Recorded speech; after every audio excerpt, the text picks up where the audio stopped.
There are passages in books that get traction, that get picked up by the reader and taken as gospel, and none more prominent from the Tiki world than from Sippin' Safari when Jeff the Beachbum Berry relays his opinion that the QB cooler tastes remarkably similar to Trader Vic's Mai Tai. The idea that the Mai Tai is based on the QB cooler stems from longtime Don the Beachcomber bartender Mick Brownlee, who claims Don believed Vic stole the Mai Tai after having been served the QB cooler on Vic's visit to Don the Beachcombers in 1937.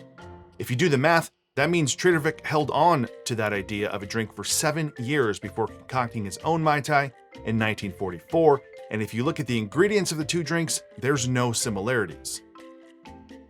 In fairness to Beachbum Berry, he's very clear in all accounts in all of his books when covering the Mai Tai that the version that becomes popular is a Trader Vic's recipe.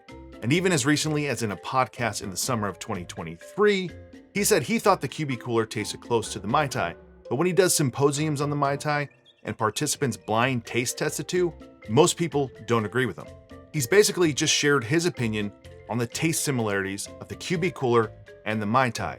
And we should all do the same for ourselves, instead of just assuming that the QB cooler was the precursor to the Mai Tai. And I don't think I've ever had a real QB cooler, but I do know exactly what a Mai Tai should taste like, so let's make a QB cooler and see how it compares. We're gonna build this in a drink mixer tin, starting with 2 dashes of angostura bitters, 1 ounce of orange juice, half an ounce of lime juice, half a teaspoon of ginger syrup, half an ounce of a honey mix, that's a 1-to-1 honey syrup, half an ounce of falernum, 1 ounce of club soda,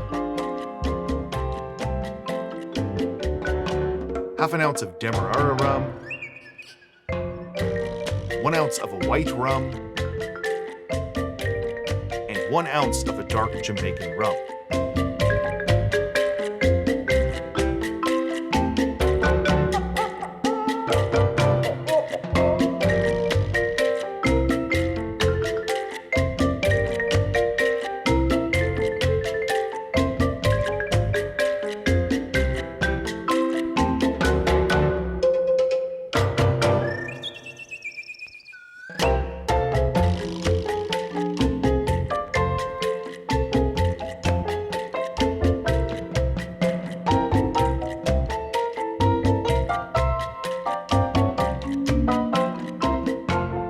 Now, the name for this drink, the QB Cooler, is for Quiet Birdman, a secretive drinking club for aviators founded in 1921 by World War I pilots, and this club still exists today.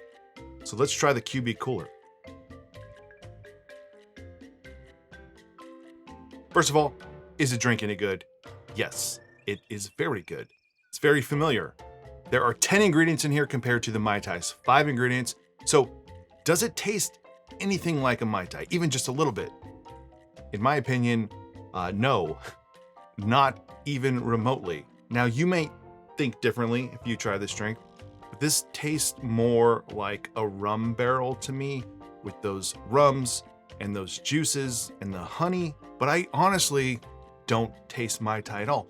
I know we're using rum and lime juice, but those aren't even the flavors that you're picking up here. It's really that orange juice, the honey mix, some of that falernum. I encourage you to try this. I think that there are too many people out there that just blindly say that the QB Cooler is what inspired Trader Vic. There really is no solid evidence of that, and I find it hard to believe that Trader Vic sat on this drink for 7 years and then came up with something completely different using different ingredients that does not taste the same, in my opinion. But you should decide by making the QB Cooler yourself. It is, to me, 100% not a Mai Tai, but it's still pretty damn good and a drink I would make again. That's it for this one. I'm Derek, this is Making Drink. If you enjoyed this episode, give it a like below. We're continuing forward into Mai Tai month with many more Mai Tais to go and Mai Tai variations. Consider subscribing to the channel, and otherwise, see you on the next one.